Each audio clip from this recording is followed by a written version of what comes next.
அரசு பேருந்துகளில் பார்வையற்ற மாற்றுத்திறனாளிகளை அனுமதிக்க நடத்துனர்கள் மறுத்து வருவதாக கூறி கன்னியாகுமரியில் தமிழ்நாடு பார்வையற்ற மாற்றுத்திறனாளிகள் சங்கத்தினர் ஆலோசனை நடத்தினர். இதுகுறித்து நமது செய்தியாளர் ரமேஷ்குமார் அளித்த தகவல்களை தற்போது காணலாம். தமிழ்நாடு பார்வையற்ற மாற்றுத்திறனாளி சங்கத்தினர் தற்பொழுது கன்னியாகுமரி மாவட்டம் மேல்புறம் பகுதியில் ஒரு அவசர ஆலோசனை கூட்டத்தில் ஈடுபட்டு கொண்டிருக்கின்றனர். அந்த காட்சியை தான் பார்த்து கொண்டிருக்கிறோம். இங்கு மாநிலத்தின் பல பகுதிகளில் இருந்து வந்த பிரதிநிதிகள் ஒன்றாக இணைந்து அவசர ஆலோசனை கூட்டத்தில் ஈடுபட்டு கொண்டிருக்கின்றனர்.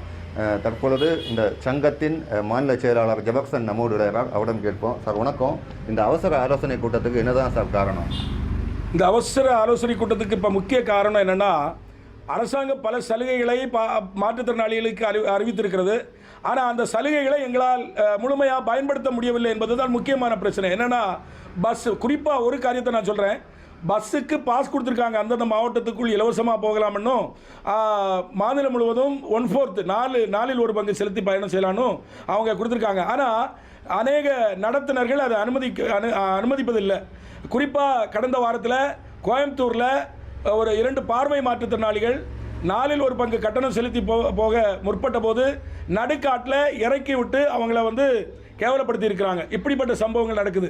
அதனால் இது அரசாங்கம் கண்டுகொள்ள வேண்டும், உரிய நடத்துனர்கள் மீது நடவடிக்கை எடுக்க வேண்டும். அது மட்டுமல்லாமல் கடுமையான ஊனமுற்றோர் பட்டியலில் 80% மேல் உள்ள பார்வை மாற்றுத்திறனாளிகளை சேர்த்துக்கொள்ள வேண்டும். அடுத்ததாக என்னென்னா, ஒப்பந்த அடிப்படையில் பணிபுரிகிற மாற்றுத்திறனாளிகளை ஊதிய நிரந்தரம் செய்ய வேண்டும். இப்படிப்பட்ட சில கோரிக்கைகளை நாங்கள் அரசாங்கத்துக்கு தெரியப்படுத்துகிறோம். நியூஸ் 7 தமிழுக்காக கன்னியாகுமரி மாவட்டத்திலிருந்து ரமேஷ்குமார்.